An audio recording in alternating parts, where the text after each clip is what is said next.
ഇന്ന് തന്നെ ഡൗൺലോഡ് ചെയ്യൂ. കാണൂ നിങ്ങളുടെ ഫേവറേറ്റ് ഷോസ്. വരുന്നതിന്റെ അധികം ഒരു ദിവസം വിരുന്നിന് വിളിക്കണ്ടേ? മരുമകന് വിരുന്ന് കൊടുക്കേണ്ടത് അമ്മായിയമ്മയുടെ ഡ്യൂട്ടിയാ. ഏടത്തെ കളിയാക്കാണോ? അതെ, ശ്യാമയുടെ രൂപത്തിൽ അവരുടെ മുന്നിൽ നിൽക്കാനല്ലേ ബുദ്ധിമുട്ടുള്ളൂ. ഫിദയ്ക്ക് നിക്കാലോ. ഫിദയും അമ്മ തന്നെ അല്ലേ? അപ്പൊ വിളിക്കല്ലേ? 1-2 ദിവസം വന്ന് നിൽക്കാനും പറയാം. രണ്ടുപേരെ എനിക്ക് അടുത്ത് കാണാലോ. അത് വേണം. വരുമ്പോ രണ്ടുപേർക്കും വിലപിടിച്ച സമ്മാനങ്ങൾ കൊടുക്കാൻ വേണം. എനിക്കുള്ളതൊക്കെ അവർക്കും കൊടുക്കാനുള്ളതല്ലേ അടുത്തേ?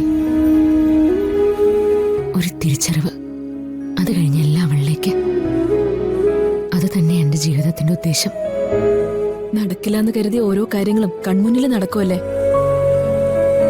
അമ്മയും മകളും മത്സരിച്ച് കൃഷ്ണനെ വിളിക്കുമല്ലേ? അപ്പൊ പിന്നെ എങ്ങനെ കൃഷ്ണൻ വെറുതെ ഇരിക്ക? പൊറുതി മുട്ടി എല്ലാം സാധിച്ചു തരും കൃഷ്ണൻ. എന്റെ മോളുടെയും ഭക്തിയെ കളിയാക്കാൻ തുടങ്ങിയല്ലേ അടുത്തി? ഞാൻ കളിയാക്കിയതൊന്നുമല്ല, എന്റെ സന്തോഷം കൊണ്ട് പറയുന്നതാ. അപ്പോ നാളെ വിളിക്കാം. എത്രയും പെട്ടെന്ന് വരാനും പറയാം. അങ്ങനെ ഞാൻ അമ്മയായി, അമ്മായിയമ്മയായി. കുറച്ചുനാൾ കഴിയുമ്പോ അമ്മുമ്മയെ ആകും.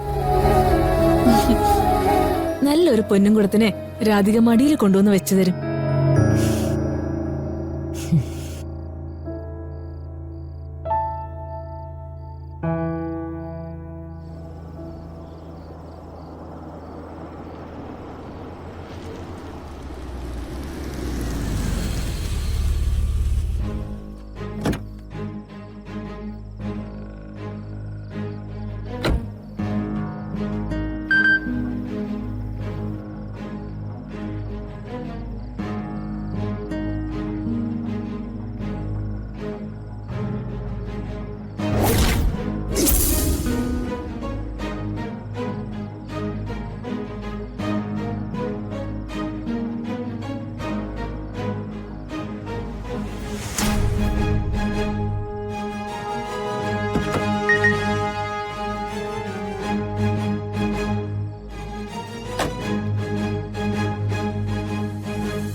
ഹലോ ഡോ, താൻ എന്താ സെൻഡ് ചെയ്തേ?